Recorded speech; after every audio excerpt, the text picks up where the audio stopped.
Bueno, seguimos. Pues la verdad que esto ya está llegando al final. Yo creo que más o menos ha funcionado dentro de la imprevisión, que las cosas que hacemos muchas veces desde jueces y juezas para la democracia es un sello nuestro, pero al final tienen esa impronta de frescura que yo creo que es interesante. Bueno, pues yo no he tenido nunca una mayor facilidad para poder presentar a un ponente que ahora para presentar a José Ricardo, porque José Ricardo se ha ido hablando de él a lo largo de todas las ponencias, con lo cual ya le conocéis. Este es el señor que hace los autos, que hace las sentencias, es el ponente del caso Silingo, fundamental en la promoción de los derechos.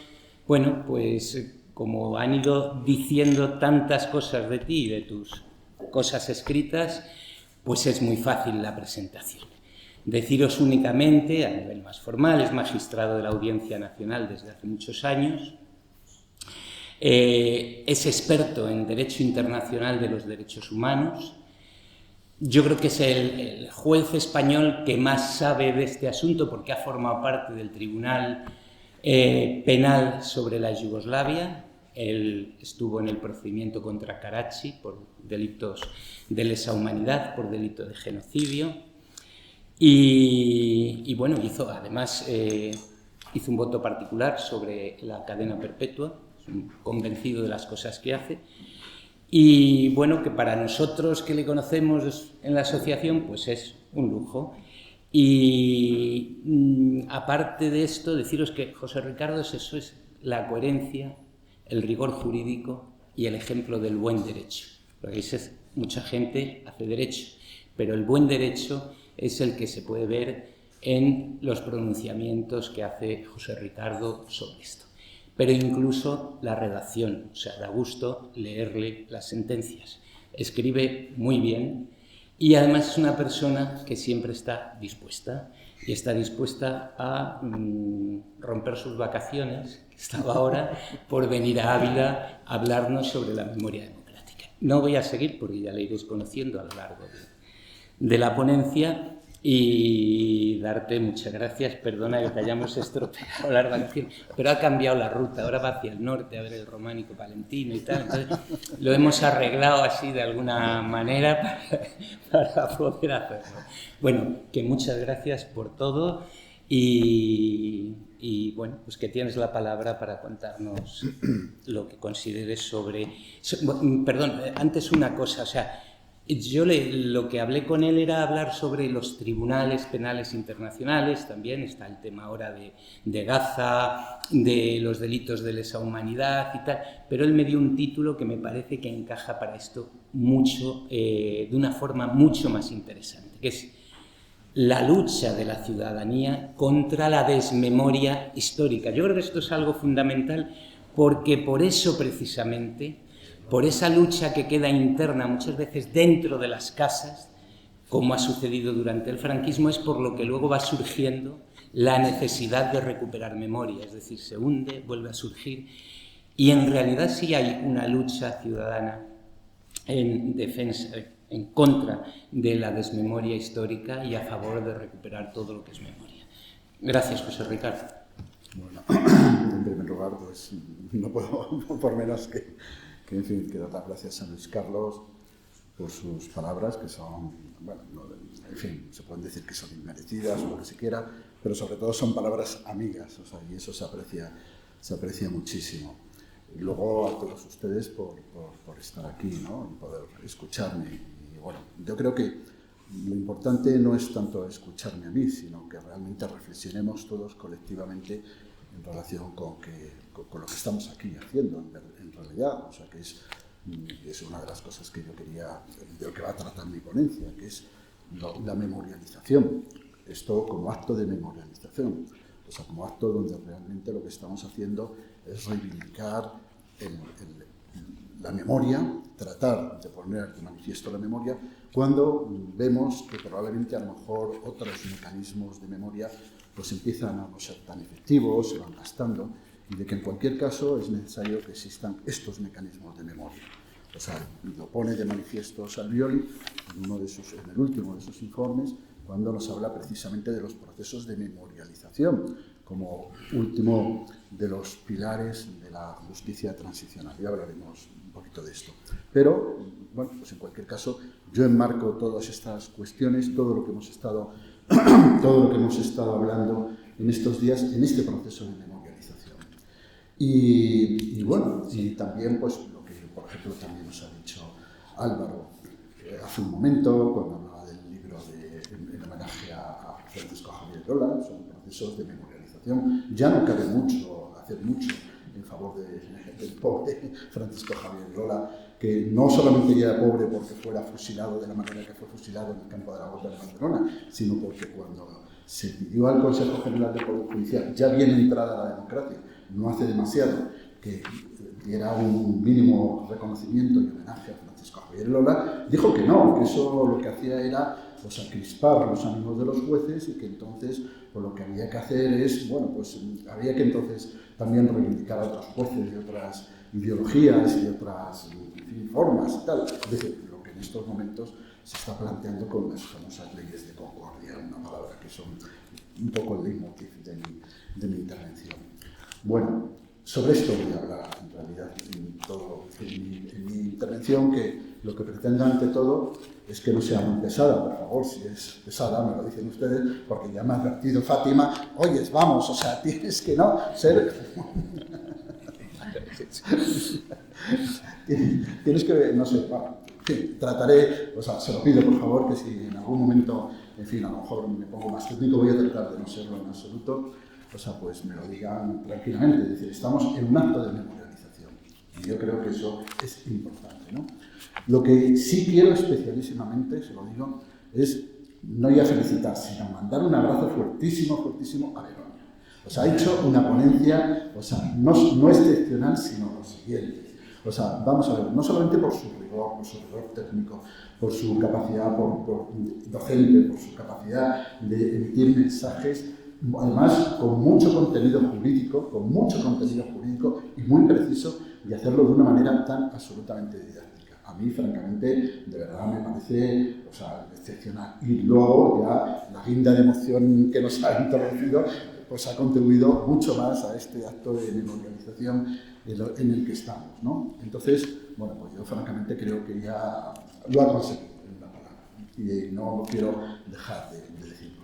Bueno, el título de mi intervención, aunque ustedes ven aquí esto de verdad y justicia para las víctimas y tal, que es un PowerPoint, bueno, donde cuento cosas sobre la ley de justicia de memoria democrática, pero bueno, no les voy a dar mucho la turra sobre esto, pero únicamente para que esté ahí, si ustedes lo quieren ver, pues lo vean. Pero, bueno, mi intervención fundamentalmente va a ser, pues eso, el título, es decir, la resistencia de la ciudadanía para evitar la desmemoria y, bueno, pues cómo se ha llegado a determinados cúlmenes en nuestra situación, en nuestra historia legislativa y en la historia aplicativa de nuestro derecho, y que como, de alguna manera, bueno, pues lo que se está es con riesgo de que se vacíe, ¿no? De que realmente haya normas que a lo mejor no son normas que contengan muchas prescripciones en el positivo que pretendan socavar la memoria, pero sí lo que hacen es que establecen formas, emiten mensajes muy,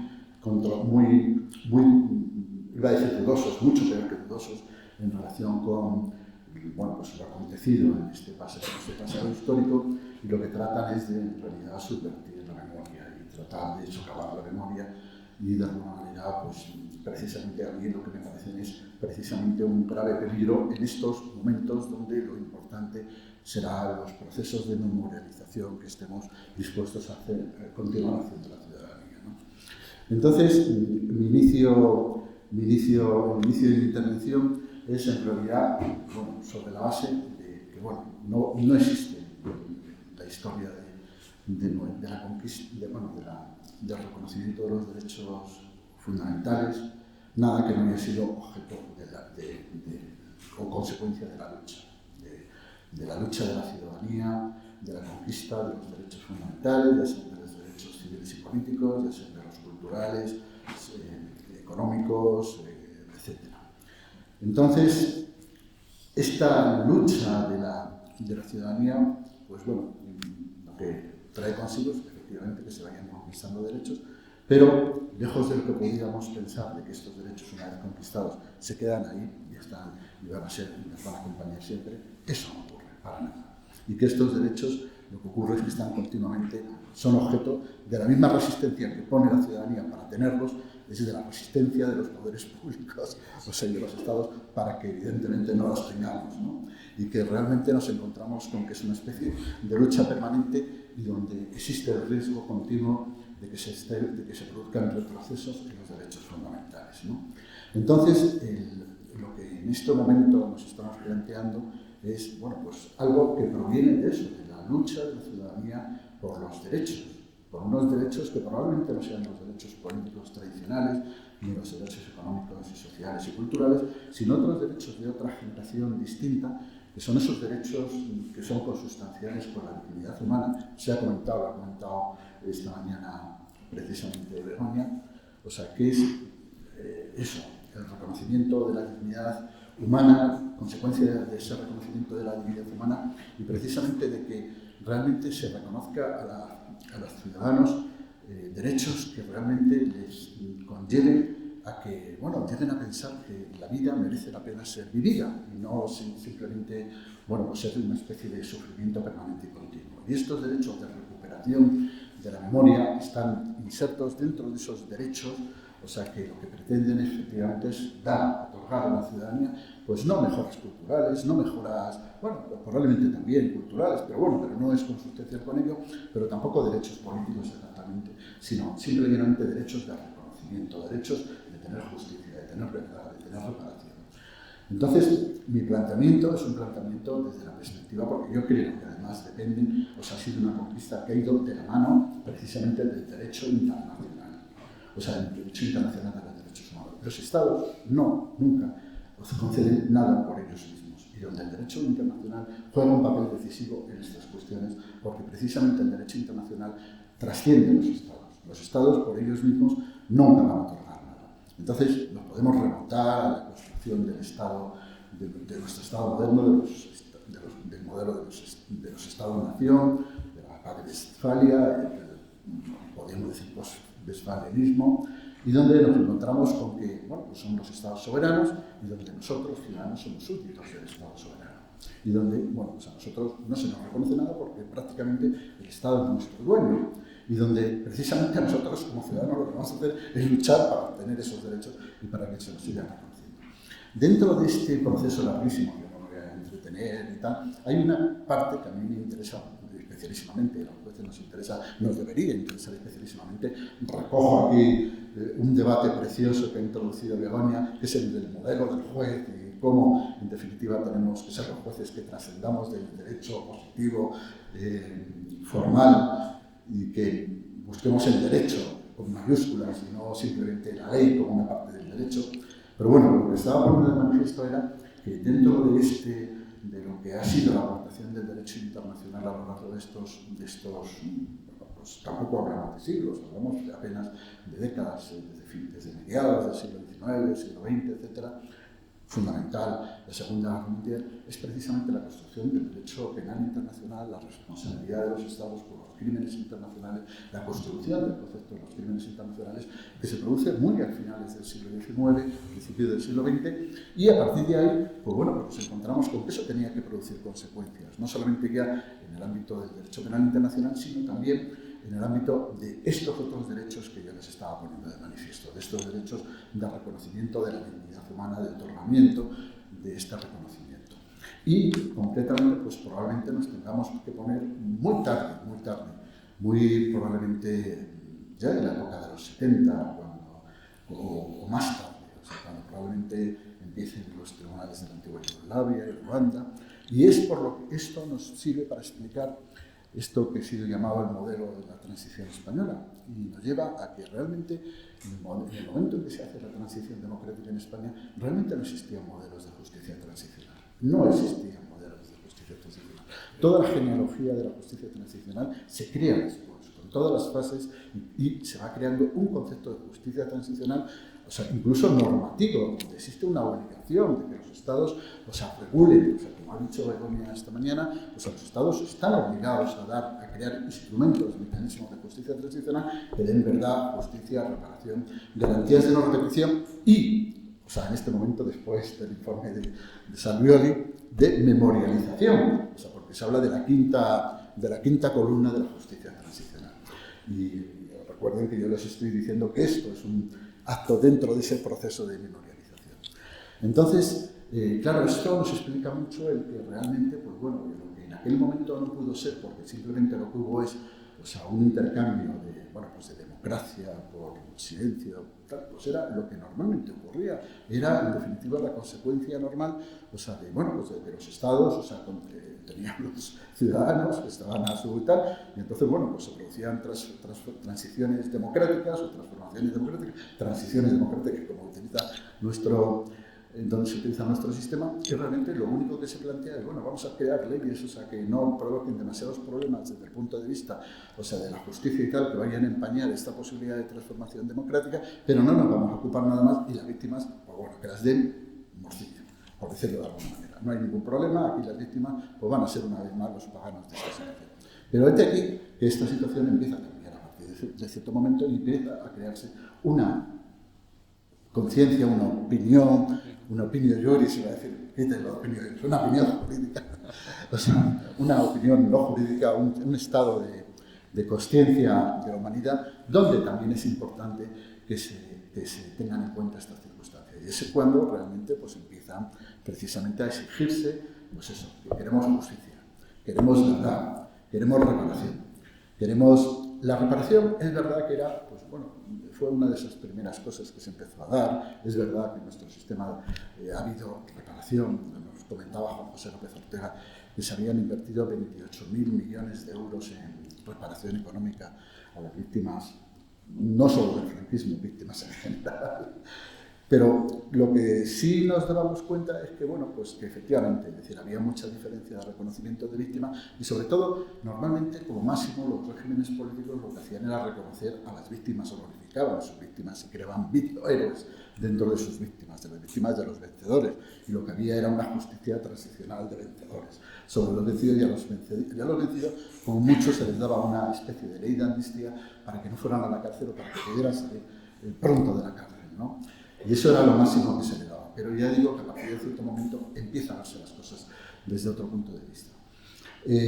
Bueno, pues probablemente eso pues, proviene pues, mucho también de que se empezó a tomar conciencia de todas las dictaduras latinoamericanas, donde se estaba produciendo esa situación ya en otros momentos muy diferentes, muy posteriores, y empiezan a surgir pues, determinado tipo de planteamientos. Oye, no, en ese momento pues se empieza a ubicar precisamente, pues probablemente, pues eso, las querellas que se plantean en España en relación con Argentina y con Chile, que dan lugar a que se lleven procesos como el proceso de Estilingo, o sea, y se empieza a crear un cierto ambiente en esa cuestión. Eso luego desemboca en que efectivamente se empiece por parte de algunos jueces pues, a crear pues, jueces, pero a instancias y realmente a iniciativas de personas que están aquí, que hay que reconocerles, o sea, el valor que tienen como personas que realmente han sido los motores, los promotores, los que permanentemente han estado, y los jueces lo que hemos sido es un poco pues, a rebufo de lo que ellos estaban planteando. Únicamente que había jueces que nos creíamos más el derecho internacional, que había jueces que no se lo creen en absoluto el derecho internacional. Vamos a ver, yo ahí quizá a lo mejor sí merece la pena entrar un momentito en el debate que ha introducido nuestra amiga, nuestra compañera Begoña, y decir, bueno, pues efectivamente, el derecho internacional es derecho. O sea, es que yo no creo, yo creo que no entiendo realmente por qué hay esa desfachatez tan tremenda a la hora de negar el valor del derecho internacional. O sea, que se hace además con desparpajo. Yo veo al Tribunal Constitucional, todo un Tribunal Constitucional que con el máximo desparpajo del mundo, o sea, se dedica a echar escupitinajos al derecho internacional, porque no hace más que eso, además con chulería. O sea, y tú te quedas diciendo, bueno, pero estos, ¿de qué van estos señores? O sea, es que dices, vale, me parece muy bien que tú no te veas muy concernido por el derecho internacional, que no te lo creas, pero que es derecho, forma parte. O sea, forma parte de ese derecho y además ocurre una cosa, que es que tenemos una norma en este momento, o sea, en la ley de memoria democrática, o sea, y, bueno, yo lo tengo aquí, o sea, bueno, pues dentro de esto, el artículo 2 y el artículo 2.3. O sea que realmente lo que vienen a establecer es que si había alguna duda, porque la Constitución no establecía un reconocimiento directo del derecho internacional constitucionario, aquí el legislador reconoce el derecho internacional constitucionario, te lo dice expresamente.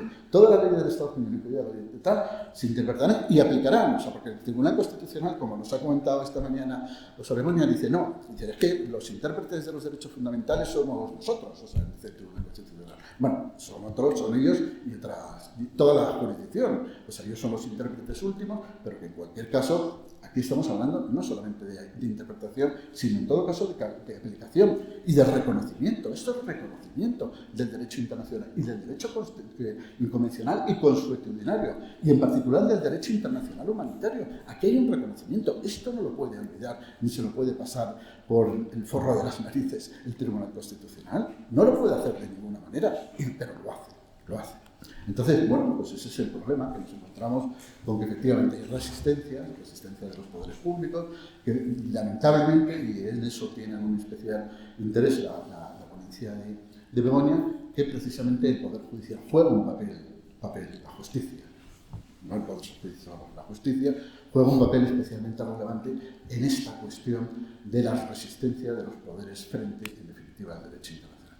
El derecho internacional es derecho que hay que aplicarlo, y los jueces, todo, a mí me vincula, yo me siento vinculado por el derecho internacional, yo aplico el derecho internacional, porque me veo en la obligación de aplicar el derecho internacional. Y evidentemente, bueno, pues el que el Tribunal Constitucional determine que no sé con qué base, porque el problema fundamentalmente está en que también, bueno, pues simple y llanamente el Tribunal Constitucional simplemente ha manifestado lo que es una opinión jurídica, pero bueno, yo espero que, bueno, pues que haya otros tribunales constitucionales o otras composiciones del Tribunal Constitucional que al final pues terminen siendo más abiertos. Ya, bueno, pues probablemente algunos de los miembros del Tribunal Constitucional ya sabemos lo que piensan. O sea, eso del derecho internacional, pues bueno, pues para los...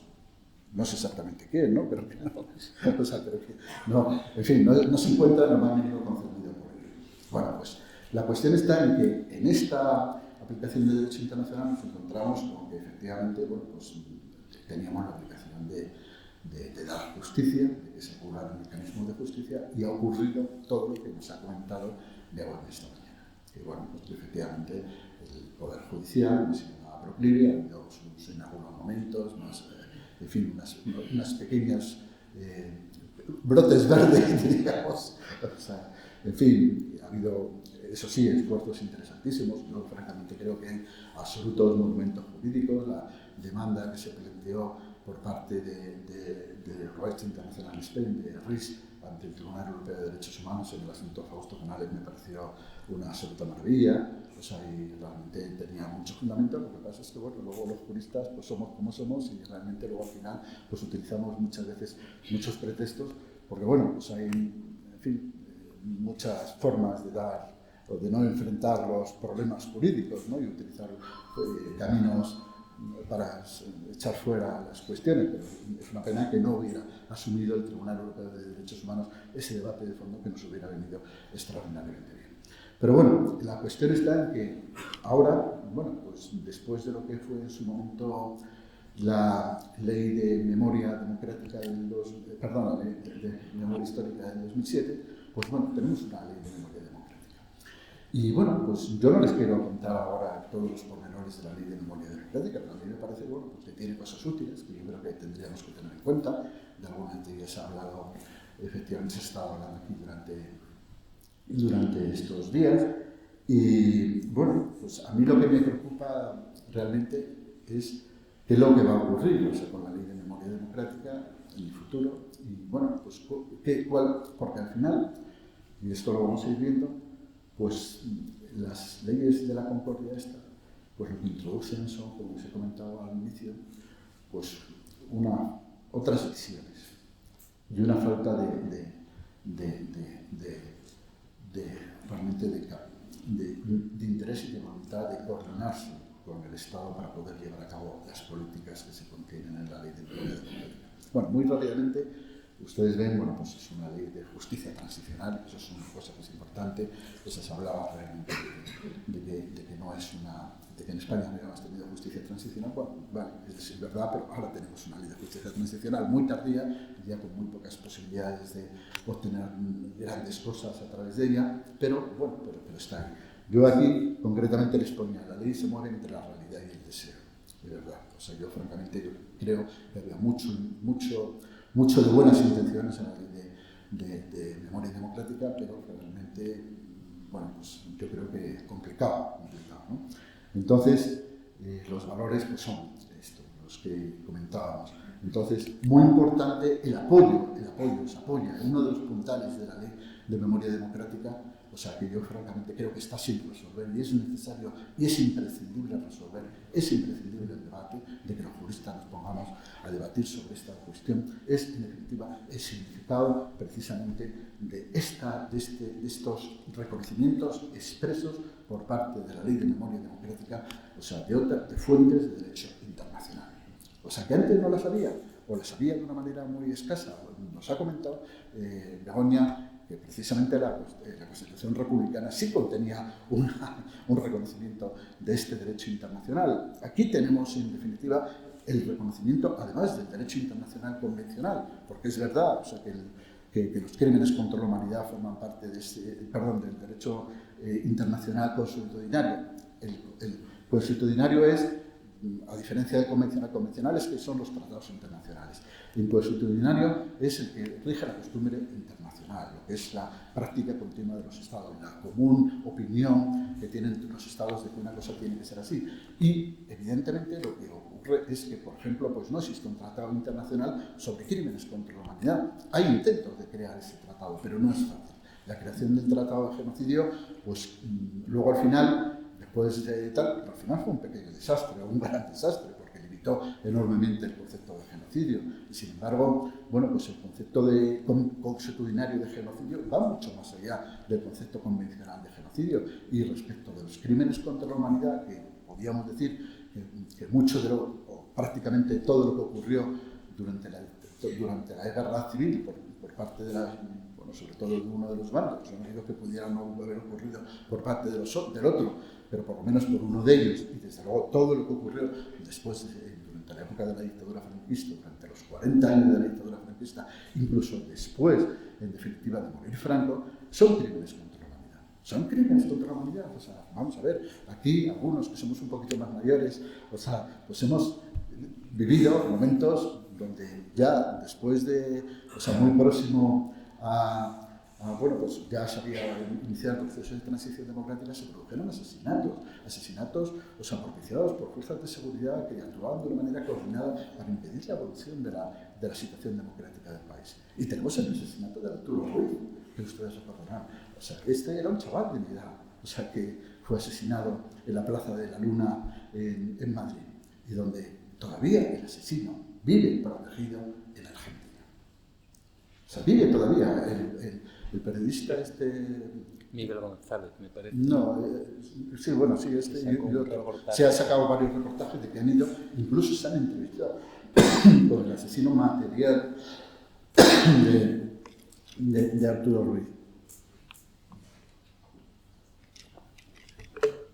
Yo le comentaba a Fátima hace un rato que bueno, pues que en casa, cuando salíamos a las manifestaciones, o sea, por la transición, o sea, bueno, yo no era muy partidario de una transición, prefiero no comentar esa, pero bueno, yo era, en fin, había en aquel momento el planteamiento de ruptura democrática, tal, pero bueno, lo de la transición al final se aceptó como un mal menor y al final todo el mundo llegó a ese consenso. Pero la cuestión está en que había manifestaciones y entonces, bueno, pues yo participábamos algunos de mis hermanos más próximos a mí en edad, y cuando asesinaban, porque hubo el asesinato de Arturo Ruiz, se produjo en la misma semana de los asesinatos de Atocha. En la misma semana de los asesinatos de Atocha. Y mi madre nos decía, hijos míos, por favor, no os dejéis matar con Arturo Ruiz. O sea, y era lo que, la esa que tenían las madres, o sea, en relación con nosotros, porque sabíamos que estábamos en la política activa. O sea, que o por lo menos vivíamos lo que era en aquel momento la efervescencia política, la efervescencia democrática. Y en aquel momento nuestra vida corría peligro. Y ya teóricamente estábamos en época de transición democrática. O sea, con lo cual no podemos decir, o sea, que el tema se acabó con la muerte de Franco. No se acabó con la muerte de Franco. Entonces, bueno, pues todo esto realmente, bueno, pues yo he tenido la ocasión de, bueno, pues porque hace poco tiempo, o sea, se ha vuelto a rearchivar la causa de Arturo Ruiz, porque, bueno, pues el autor material de los hechos, de los disparos, el autor material era un argentino que fue condenado por delito de terrorismo, pero le condenaron una pena de 7 años, una cosa por el estilo, que mal cumplió en aquel momento, pero lo condenó la Audiencia Nacional. Pero el otro, que fue el que entregó el arma al argentino, pues o sea, pues ya digo que permanece en absoluta libertad y, en fin, viviendo la vida tranquilamente. Y el tema es que ahora, después de la Ley de Memoria Democrática, pues se ha vuelto a rearchivar la causa. O sea, y no se ha dicho, bueno, vamos a ver, podemos recalificar los hechos, ver si los hechos son constitutivos de un crimen contra la humanidad. O sea, y evidentemente eso nos lleva a que tengamos que reconsiderar todo el tema de la prescripción. O sea, vamos a ver qué es lo que pasa. O sea, es en este momento revisable el tema de la prescripción, no es revisable. O sea, ya un hecho que se prescribiera porque se calificó jurídicamente en su momento por delito de terrorismo o por delito de homicidio. ¿Qué pasa? Que una calificación que se hace en un momento determinado ya definitivamente cierra, o sea, se produce una prescripción y esa prescripción es inamovible. No, hombre, vamos a ver, yo francamente creo que eso no puede ser de ninguna manera. La prescripción hay que verla en función de los delitos que pueden ser. Que tú me cuestiones que por razones de principio de legalidad esto pudiera ser calificable de crímenes contra la humanidad o no. Es verdad que los crímenes contra la humanidad entraron en vigor a partir de noviembre de 2003, pero bueno, eso también no lo encontramos en este lingo y le dimos una solución jurídica y el Tribunal Supremo, aunque no aceptó la solución jurídica que en su momento le dimos al asunto estilingo, sin embargo estableció precisamente el concepto de contexto que tú has hablado esta mañana, de contexto de crímenes contra la humanidad, que cuando menos pone de manifiesto la existencia de esos elementos contextuales que de alguna manera tienen su importancia a la hora de la calificación jurídica. Y por lo menos permitirían un debate, no permitirían simplemente el quitárselo encima. Y como dice el voto particular de Ramón Sáez en el auto 57/2024, el último del Tribunal Constitucional que hemos comentado, que era ponencia de Cándido Conde, o sea, y que vuelve a archivar, o sea, una denuncia por crímenes contra la humanidad, o sea, oiga, tienen que investigar, es necesario investigar, no pueden hacerlo cualquier cosa. Precisamente, o sea, lo que nos encontramos es que la Ley de Memoria Democrática, cuando habla de justicia, lo que está hablando es de que tengan, no de justicia en abstracto, oiga, tiene usted derecho a justicia. No, lo que está diciendo es que tiene usted derecho a poder acceder a los tribunales de tutela judicial, de que los tribunales le den una respuesta fundada en derecho y de que además el derecho no es el derecho solamente el que ustedes dicen, no es solamente la ley del momento, sino hay un derecho, o sea, que es bastante más amplio y bastante más intenso y comprensivo de estas cuestiones. Y es un debate que ustedes no pueden soslayar de esa manera, o sea, simplemente con un auto de inadmisión y ya está. O sea, la cuestión está en que, efectivamente, decir, bueno, pues lo que habría que plantearse es, bueno, pues no sé si tendríamos que salir en manifestación ante el transporte del Tribunal Constitucional, o sea, para recordarles que bueno, pues ellos, en fin, son una parte de la sociedad, pero nosotros también tenemos opinión y que evidentemente las cosas no son como ellos dicen exactamente. Bueno, esto es una voluntad que no tiene mucho recorrido, ¿no? Pero bueno, pero yo lo que vengo a decir es que a mí me tiene muy enfadado, reconozco, no sé si he conseguido transmitirles a ustedes la sensación de enfado que me produce la sentencia del Tribunal Constitucional, el auto del Tribunal Constitucional, pero francamente es que vacía de contenido la Ley de Memoria Democrática. La Ley de Memoria Democrática establece mecanismos de justicia, establece la posibilidad de que efectivamente, o sea, crea una fiscalía de memoria democrática. Y eso es muy importante, o sea, porque crea realmente, o sea, la posibilidad de que efectivamente, o sea, se lleven a cabo investigaciones. La Fiscalía tiene instrumentos para llevar a cabo investigaciones. No son instrumentos judiciales, son perjudiciales. Puede llevar a cabo investigaciones. ¿Y por qué no las va a llevar? ¿Se les va a impedir a la Fiscalía que lleve a cabo esas investigaciones? ¿Puede la Fiscalía utilizar precisamente estos instrumentos de derecho internacional que le pone a su disposición? O, bueno, sí, ahí el problema fundamentalmente está en que el Tribunal Constitucional, pues bueno, pues como dice que eso, que se necesitaría que esto hubiera sido, en fin, hubiera tenido una forma de aprobación reforzada a través de una ley orgánica, pero bueno, yo no veo la razón por la que tenga que tener una... O sea, vamos a ver, si lo que se trata es de crear un tipo penal, de acuerdo, sí, pero es que aquí no estamos creando ningún tipo penal, no está diciendo, o sea, y en derecho español creamos con carácter retroactivo el tipo penal de no sé qué, de no sé cuánto, de no sé qué, de no sé cuánto, no, aquí no está diciendo nada de eso, lo que está diciendo es decir que en España el derecho penal internacional, convencional y constitucional tiene vigencia. Bueno, esto realmente es el panorama. A mí, francamente, me parece que, independientemente de que la ley de memoria democrática, o sea, tenga sus problemas, sus inconcreciones, sí tiene algún instrumento de justicia que están ahí. Y tiene instrumentos de verdad, a pesar de que no hay una comisión de la verdad. Bueno, hay cosas que están ahí que podrían pensarse. Pero sobre todo a mí lo que me preocupa enormemente es, o sea, y me voy al final, porque me he prometido no darles a ustedes la turra con el PowerPoint, pero sí me apetece porque la última parte era, bueno, las que... Bueno. A ver.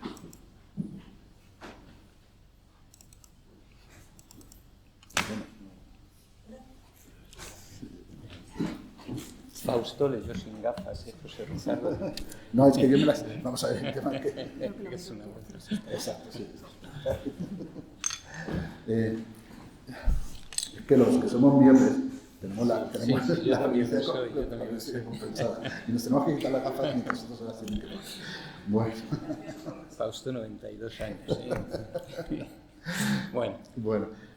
Bueno, la cuestión está en que a mí, francamente, lo que me preocupa es eso. Es decir, o sea, que nos encontramos en este momento con que, bajo el pretexto, como os he dicho inicialmente, de que no hay un consenso histórico en relación con la dictadura, con la República, en relación con la dictadura, que eso permita reabrir el melón de la historia en los términos en los que pretenden reabrirlo, o sea, las leyes de la concordia, y que pretendan igualar situaciones.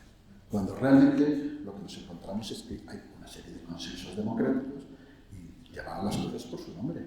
O sea, la República, o sea, fue un régimen absoluto que tuvo una sucesión de la época monárquica anterior, o sea, que se produjo sin absolutamente, o sea, a través de unas elecciones, o sea, y que no hubo una documentación jurídica de sucesión donde precisamente además se contiene los inicios en el debate parlamentario de la Constitución aparece precisamente esa forma de cómo se produjo esa sucesión desde la monarquía a la república. Fue un régimen absolutamente democrático, o sea, hubo una alternancia democrática, o sea, en fin, no sé por qué se puede pensar que hubo, o sea, que fue un régimen que solamente estuvo vigente o los gobiernos fueron de un solo color, porque no es en absoluto cierto.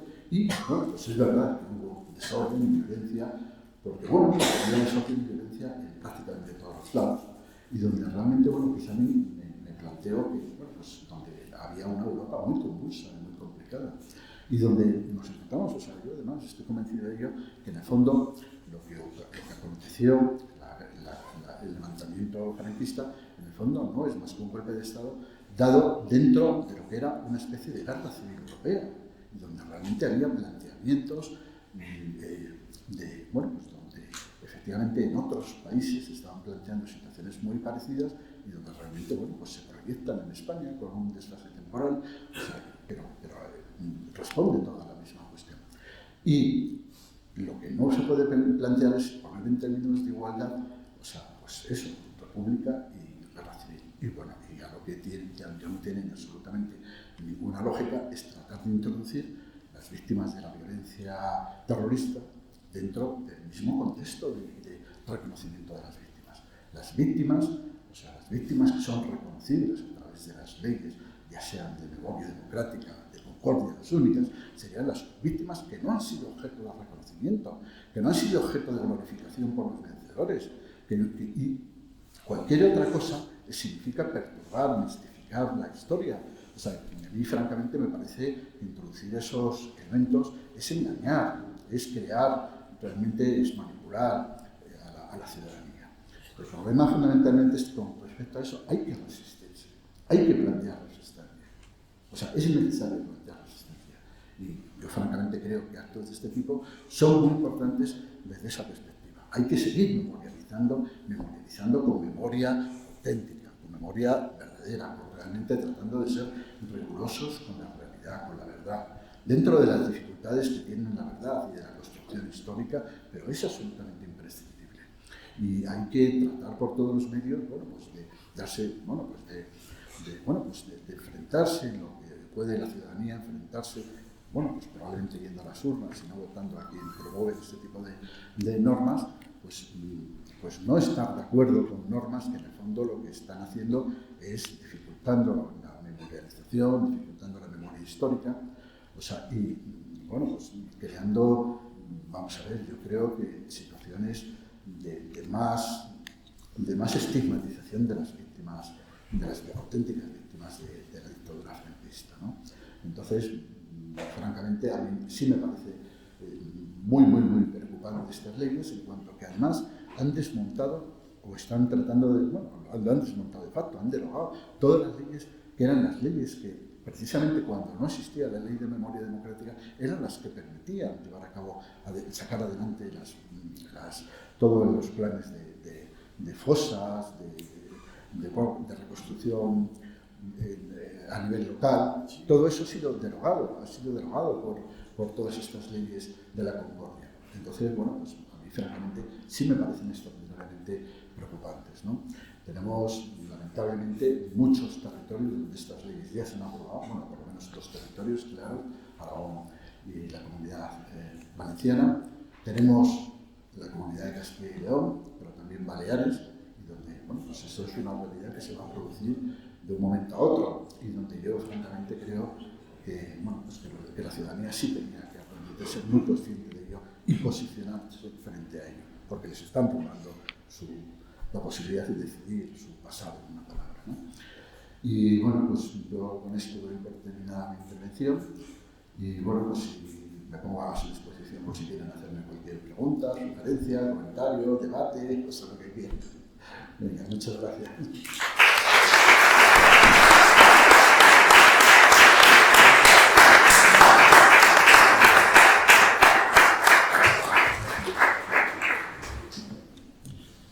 Bueno, pues, ¿qué nos vamos a decir, José Ricardo? Muchas gracias por la intervención, nada más te puedo decir. Y ahora, si hay alguien que quiere plantear alguna cuestión, un debate, pues es el momento que podemos hacerlo. Como habéis visto, en un tema tan complejo desde el punto de vista jurídico, desde el punto de vista social y tan interesante por los debates que ha habido en los tribunales. Y él, digamos, ha relacionado un auto del Tribunal Constitucional de hace nada. O sea que la cuestión sigue, con avances y con retrocesos, pero ahí está el mismo debate. En esencia es lo mismo, ¿no? Entonces, bueno, si alguien quiere plantear alguna pregunta desde otro punto de vista, pues tenéis la palabra. Me estaba preguntando a partir de esto sobre el caso portugués, que no solemos citar, que son súper vecinos, que además tuvieron una dictadura también muy larga, porque a veces cuando se explica esto se habla de que claro, la dictadura franquista fue tan larga que los horrores cometidos entonces, y retomo con lo de esta mañana la primera parte, que esto con la dictadura franquista fue tan larga, las últimas querellas que se están poniendo por torturas, pues es gente que ahora tiene 73 años, yo tengo 70 y estuve detenida 3 veces, o tú fuiste a las manifestaciones de la transición. No, entonces, el caso portugués, pero yo no lo sé, por eso pregunto, ¿aportaría algo a nivel de leyes? Esta es una de las preguntas que quería hacer. A nivel de leyes de memoria, desde luego, desde la historia y desde los museos memoriales, aporta muchísimo, porque en Portugal, en Lisboa, está el Museo de la Cube, que fue lugar de detención y ahora es un museo del horror del fascismo portugués, o ahora han hecho el de Peniche, creo que se dice, que todavía no lo conozco. a nivel de historia y tal, clarísimamente el caso portugués. A nivel jurídico, de reparación jurídica, la verdad es que no lo sé. Y la otra cosa, pero algo también me ha traído mi intervención esta mañana, ¿se podría hablar de prevaricación de los jueces que, a sabiendas de que la ley de memoria democrática dice que todo se tiene que interpretar pensando en las leyes, en la justicia universal, y que dice que incluida la ley de amnistía también entra esto? ¿Se podría hablar entonces de prevaricación? Porque me imagino que la ley de memoria democrática la conoce. Así que las dos preguntas. ¿La conoce? Sí.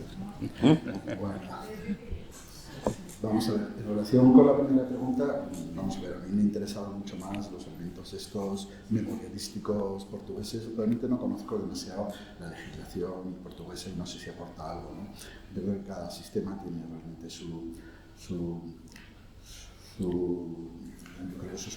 peculiaridades y yo no sé si sería aplicable. Lo que es cierto es que, por ejemplo, sí de muchas legislaciones y muchas jurisprudencias, sobre todo nos interesa mucho más la jurisprudencia de cómo se aplica el derecho internacional en los países latinoamericanos, etc., ¿no? O sea, y eso sí hay muchas aportaciones, ¿no? Y realmente yo creo que sí lógicas, ¿no? Pero es verdad, o sea, el tema de Portugal, yo creo que ha sido muy ejemplificado de cómo han llevado a cabo muchas cosas. Y hemos tenido lamentablemente hemos tenido en la Audiencia Nacional muchas demandas de gente portugueses que habían participado bueno, pues como represores en Portugal y que se pidió su extradición y lamentablemente se aplicó la prescripción y no se concedió la extradición. O sea, porque nosotros aplicamos también la prescripción. Sin embargo, lo que es sorprendente es que, por ejemplo, en relación con Uruguay, hemos dictado varios autos de uruguayos escapados del régimen uruguayo, donde sí se ha considerado que no se aplicaba la prescripción, que se aplicaba el principio de imprescriptibilidad, curiosamente, ¿no? Pero bueno, son cosas de esas que no hay realmente una uniformidad, depende de la composición de los tribunales, o sea, de muchas cosas, ¿no? Es una cosa sorprendente, ¿no? Y bueno, además, por ejemplo, el caso de Portugal era un tema muy antiguo y además es que era un caso que además se podía haber, no digo salvado, no quiero utilizar el término salvado, que realmente no era muy dudoso la aplicación de la prescripción sin ni acudir al derecho internacional, era simplemente de acudir a cómo se computaba, a criterios de cómputo de la prescripción, o sea, y de la prescripción según el derecho vigente nuestro y realmente de que si se podía aplicar el derecho del momento en que se estaba aplicando la prescripción, los tiempos de prescripción según el momento que se estaba resolviendo, porque todavía la prescripción, cuando se produce la demanda, todavía no se podía producir, se podía aplicar, sin embargo no se aplica. O sea, que normalmente, cosas sorprendentes de ese tipo. Bueno, en relación con la segunda de las preguntas, bueno, pues vamos a ver. Yo veo absolutamente inviable lo de la prevaricación, ¿no? Yo simplemente creo que es, bueno, pues formas de no querer ver el derecho y en algo que es, en cualquier caso, parece que debatible. O sea, si el problema, si ustedes lo ven, es cuando muchos juristas en nuestro vocabulario tenemos nuestras expresiones, tenemos referencias al derecho internacional, eso en derecho internacional y esto en derecho interno, cuando realmente es derecho. O sea, vamos a ver, lo comentábamos, o sea, Juanjo López Ortega es un jurista magnífico, increíble, pero él hacía esa diferencia, derecho internacional, derecho interno. No está prescrito en derecho internacional, pero en derecho interno sí. Bueno, o sea, dice, bueno, no, yo no lo veo. Entonces, en realidad es un tema debatible, o sea, y por supuesto que tengo mi tesis, yo lo veo absolutamente vinculado con el derecho internacional, pero la diferencia está en que los que nos sentimos vinculados por el derecho internacional, pues somos los que somos objeto de querellas por prevaricación, y al señor Garzón pues le juzgaron precisamente por aplicar derecho internacional, no por otra cosa distinta, independientemente de que luego al final pues lo salieron porque dijeron, bueno, lo que pasa es que era un patán y entonces, pues bueno, cometió un error grave al aplicar el derecho internacional cuando no lo debía aplicar, etc. Pero se lo perdonamos y tal. Se lo perdonaron casi todos los magistrados. Hubo un voto particular del que fue en su momento fiscal general en Maza, absolutamente durísimo, donde quería que efectivamente el señor Garzón fuera condenado por delitos variados, etc. Pero bueno. Maza, precisamente, se llama. Maza. Sí. Bueno, y entonces, bueno, pues la cuestión está en eso, ¿no? En que realmente, bueno, pues todavía yo creo que falta mucho. Es un tema de cultura jurídica, de cultura judicial, y que, bueno, pues probablemente llega un momento donde ese valor del derecho internacional pues termine prevaleciendo, pero de momento está en una lucha permanente. Es decir, es la resistencia de los jueces que creemos en el derecho internacional frente a la realidad que se impone, ¿no? Y lo que, por ejemplo, sí que no he comentado, sí me parece importante el tema, porque si recuerdan ustedes, había varios, o sea, lo han comentado precisamente Begoña, los argumentos que daba el Tribunal Supremo en la sentencia de 2012, de marzo de 2012, en el asunto Baltasar Garzón, para considerar que no era aplicable, que no era perseguible, que no se estaba confundiendo, ¿no? Uno de ellos era el tema del principio de legalidad. Los delitos no se podían perseguir porque no estaban vigentes en aquel momento. Con eso, el Tribunal Supremo se estaba cargando lo que había sido su doctrina anterior de 2007, precisamente en el tema del ciringo. En el tema ciringo, como os he comentado, no sigue la tesis de la tesis que mantuvimos en aquel momento del tribunal, es de que aunque en el 2003 estaba vigente que hasta el 2003 en el derecho español no estaba vigente el delito de los crímenes contra la lesa humanidad, pero que estaban en el derecho penal internacional desde al menos la Segunda Guerra Mundial, desde las leyes de control aliado, etcétera, todo, incluso antes, precisamente las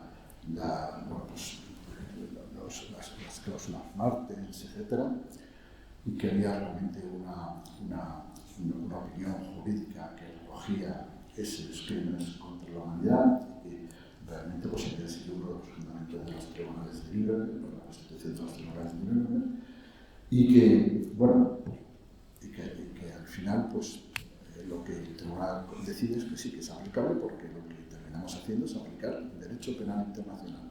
Decimos, ahora es posible aplicar el derecho penal internacional porque existe norma interna que permite su aplicación.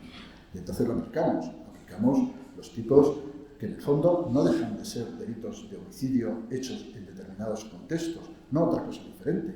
O sea, y que lo único que significaba los crímenes internacionales, dotarle de ese carácter de crímenes internacionales, no era de mayor pena, porque nosotros aplicamos la pena correspondiente a los delitos de homicidio, o de torturas o lo que fuera.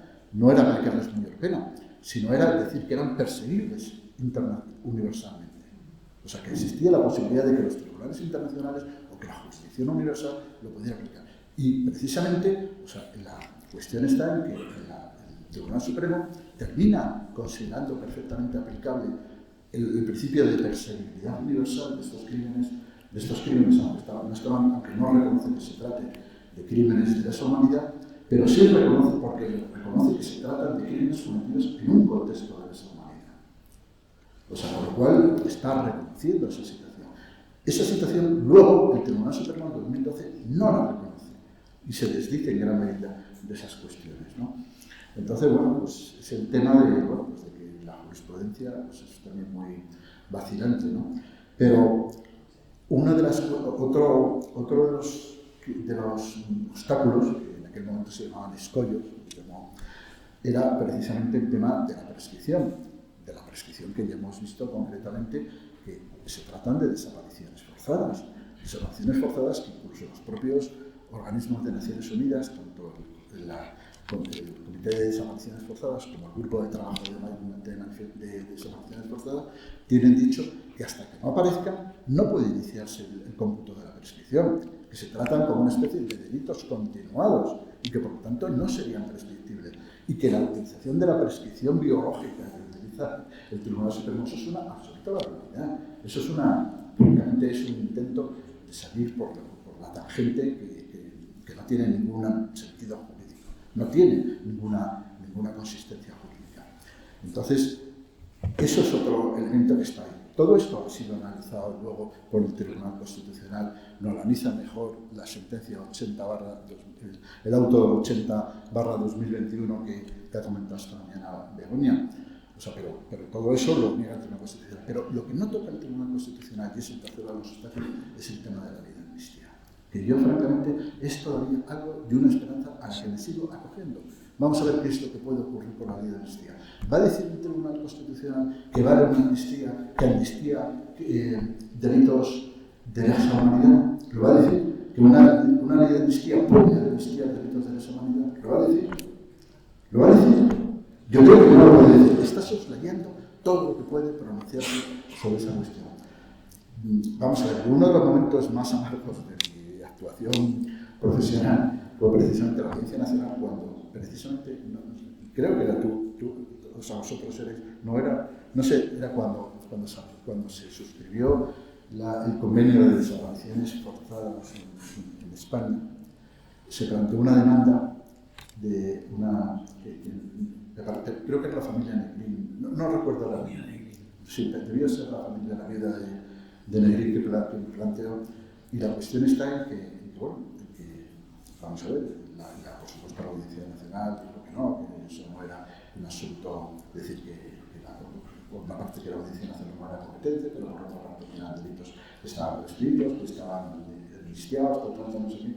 Y yo planteé un voto particular donde a mí lo que realmente más me interesó era precisamente el tema de la amnistía, y planteaba que se hiciera una cuestión de inconstitucionalidad por parte del Tribunal Constitucional, o sea, por parte del Tribunal, de la Audiencia Nacional al Tribunal Constitucional, para que se pronunciara. Si eso era objeto de lo políticamente decidible. O sea, en terminología de un personaje, un jurista muy famoso que es Ferravioli, o sea, que es de lo que es constitucionalmente o es permisible ser resuelto o decidido desde el punto de vista político, ¿no? Y entonces, yo francamente creo que no, que de ninguna manera.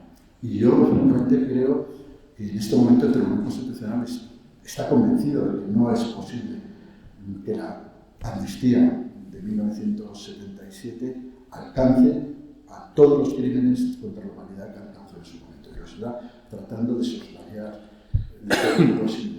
Y también otra de las cuestiones que me planteo, que se me había olvidado, es si el Tribunal, estoy dando un poco a saltos, si el Tribunal Constitucional en su último auto, en el 57/2024, está tan convencida de que el precepto el 2.3 de la Ley de Memoria Democrática no tiene esa capacidad de poder vincular a los tribunales españoles, de poder aplicar, de poder reconocer el derecho internacional, ¿por qué no plantea una autocuestión de constitucionalidad? ¿Por qué no se lo plantea? ¿Por qué no lo plantea y entra en el debate a fondo? El Tribunal Constitucional tiene posibilidades de plantear autocuestiones de constitucionalidad y decir, bueno, vamos a ver, aquí ahí nos encontramos con que para poder resolver esto necesitamos resolver sobre esta cuestión, porque lo haga. O sea, lo que pasa es que yo creo que ahí es una especie de intento de estar permanentemente sorteando, digo de mala manera y con técnica jurídica muy dudosa, de no sé qué pronunciar sobre aspectos muy espinosos de derecho internacional. Bueno, pues si hay alguna pregunta más para terminar la intervención. Pues, nada. Respecto a la de Portugal, solamente una alusión, y es que no hubo transición, hubo una ruptura, y entonces eso generó, en cierto modo, que no fuera necesario todas estas cosas. Entre otras cosas, yo siempre tiro a mi campo la documentación de los servicios secretos del Estado, están en los archivos nacionales, en la torre de autónomo, accesible y online, incluso para los españoles, y aquí todavía no podemos acceder, al menos de la forma que nos gustaría a todos, a la documentación simplemente de la Dirección General de la Guardia Civil o de la Dirección General de la Policía, aun estando como están en el Archivo Histórico Nacional y en los archivos del Ministerio del Interior. El acceso es bastante complicado. Yo creo que el problema fue la transacción, que no fue una transición, que fue una transacción. Yo soy la que cree que aquello realmente, cuando un tribunal pasa de denominarse de un día para otro de la República o Audiencia Nacional es por algo, y es que es de un día para otro. Entonces, digamos que esa transacción, o esa muy modélica transacción, es lo que condiciona. Es el salto de la rana, ¿no? Claro. Y creo que lo de las leyes de la Concordia, aunque ahora han decaído, y a ver, ahora estamos como todos contentos porque ha decaído el decreto aquí, o la propuesta de ley de Concordia de momento. Claro, en Castilla y León ha decaído. Y ahora tenemos una ley nacional que ha decaído, que todavía se mantiene, pero claro, va a cambiar, si cambia un momento el color del papel. Vale. Quiero decir, si tenemos la capacidad de con una ley intentar derogar otra, ¿por qué nunca se ha planteado desde los distintos gobiernos españoles? Ya sabemos por qué unos no y por qué otros sí, pero ¿por qué no se ha planteado por ninguno de los gobiernos españoles la derogación de una ley como la de amnistía? Ahora tenemos amnistías buenas, amnistías malas. Porque ahora, vamos a ver, es decir, que la ley de amnistía tuvo unos efectos jurídicos deseables que a los 2 o 3 años de su efectividad se podía haber derogado, porque sigue vigente. En 2024 la ley de amnistía, si podemos derogar, por ejemplo, leyes de memoria, no es una ley orgánica la de amnistía. ¿Por qué no se ha propuesto por ninguno de los tipos de gobierno que ha habido? Porque no es una política de Estado, la política de memoria, es una política de partido. Bueno, sí.